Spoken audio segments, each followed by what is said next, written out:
In this video, we're going to create a customizable live network diagram in netters.io. Select a dashboard to edit or create a new one. Once we're set, the dashboard builder layout appears. To create a node, simply drag it from the side panel to the canvas.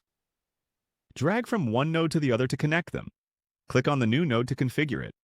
Here we can choose which data each node will display in the live viewer and edit the appearance of our node, such as height, width, device type, and more.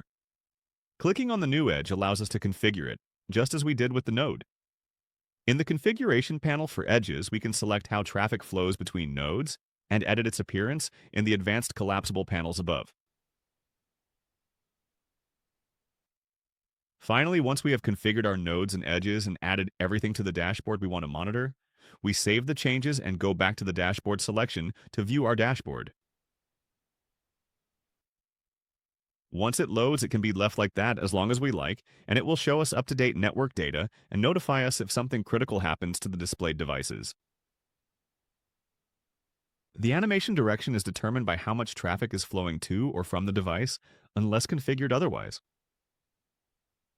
If a link goes down, we can clearly see it red in our viewer and react accordingly.